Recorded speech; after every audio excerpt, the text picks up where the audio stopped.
Hello, everyone. Welcome back to Speak English in Stories, the channel where you can improve your English naturally and enjoyably. I am so happy to see you here today. In this video, we will practice speaking, listening, and pronunciation using a special story.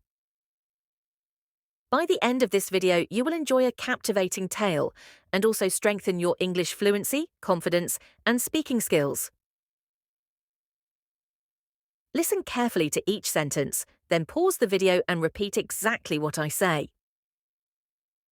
Copy my voice, speed, and emotion like a shadow.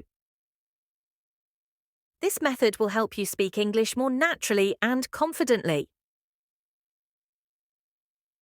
Now, let's begin a story about courage, friendship, and unexpected discoveries in the life of a young woman who learns her true strength in surprising ways.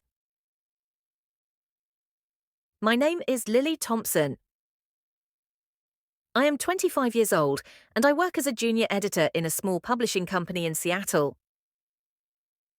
I love books, but my life has been calm and routine for a long time. Every day, I wake up early, drink coffee, check emails, and edit manuscripts for clients. My job is satisfying, but sometimes I feel like something is missing. I often wonder if I will ever experience an adventure that truly challenges me. One Tuesday morning, I received an unexpected email from my boss. Lily, you have been invited to attend an international writers' workshop in Vancouver next week. I couldn't believe it. My heart raced with excitement. I had never participated in such a prestigious workshop.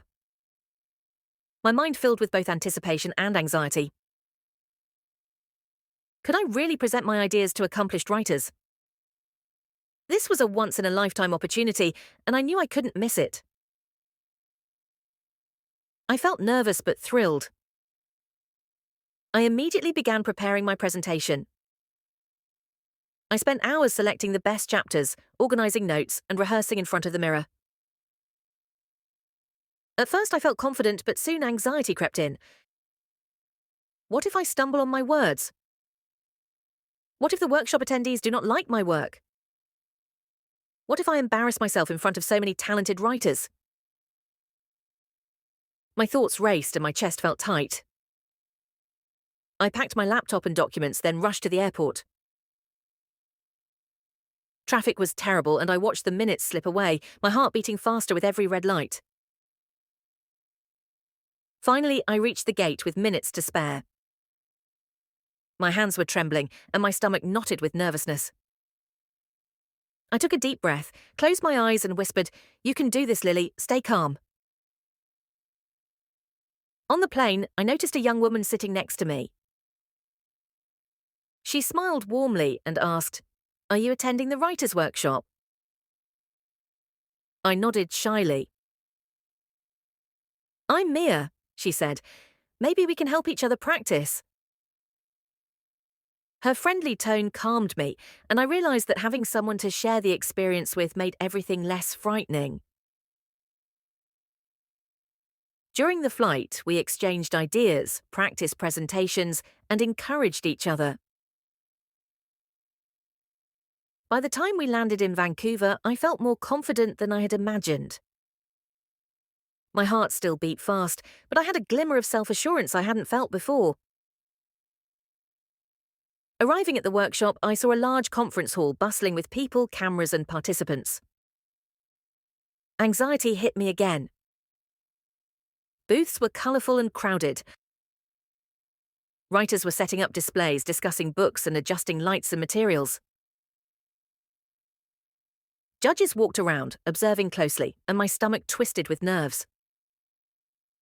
I took a deep breath and whispered to myself, "You've got this, Lily. Trust yourself." Every step toward my booth made my heart race, but I reminded myself that preparation, courage, and focus would help me succeed. As I began setting up, a sudden problem occurred. My laptop froze, and one of my key slides wouldn't open. Panic surged through me. My hands trembled and I wanted to run away. Mia noticed my distress and said calmly, "Don't worry, let's ask the organisers for a backup. They will help." Her voice reassured me, and I realised I wasn't alone. We rushed to the help desk and explained the situation. To my relief, they allowed me to email my files from my phone, and the slide began working. A wave of relief mixed with excitement washed over me. While waiting for my turn, I noticed a young man struggling with his display. I walked over and asked, "Do you need help?" He smiled and said, "Yes, thank you. I'm Ethan, and this is my first workshop too." I helped him adjust his display and offered presentation tips. As I assisted him, I glanced at the judges observing participants, and anxiety returned, but I focused on staying calm. By the time my presentation began, I felt a mixture of fear and determination, my heart pounding, but confident I had prepared as best as I could. During the presentation, I stumbled slightly, but Mia's encouraging smile gave me courage.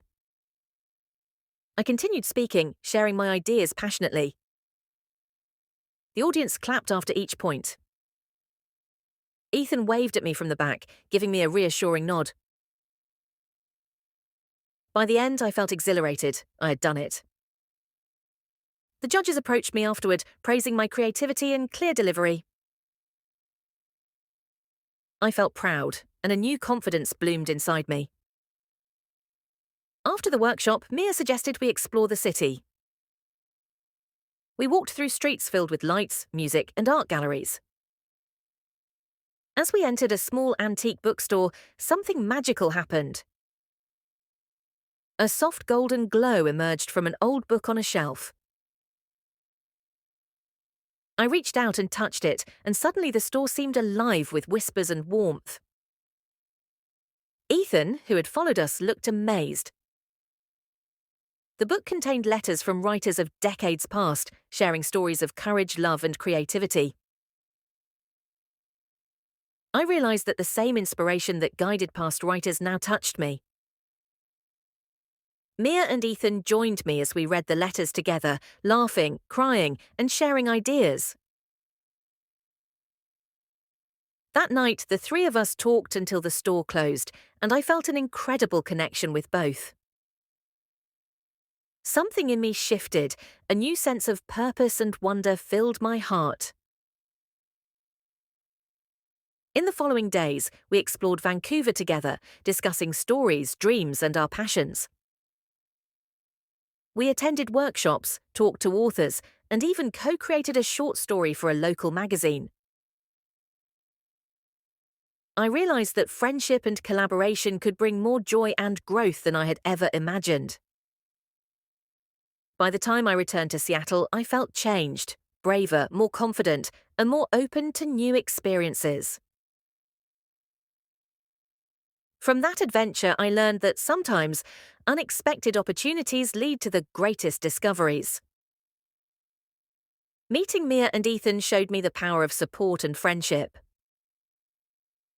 The magical bookstore reminded me that inspiration is everywhere, in books, people, and moments we might overlook.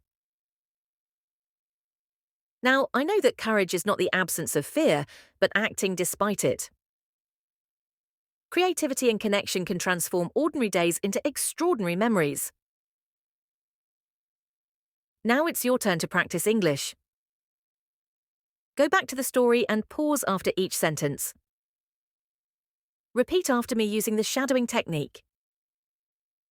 Pay attention to pronunciation, rhythm, and emotion.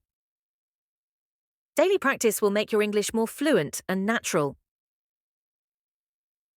Remember, even small daily steps lead to great progress. Keep practicing, stay curious, and enjoy the journey of learning. Thank you for joining me today. See you in the next story on Speak English in Stories. Happy learning and keep speaking English every day.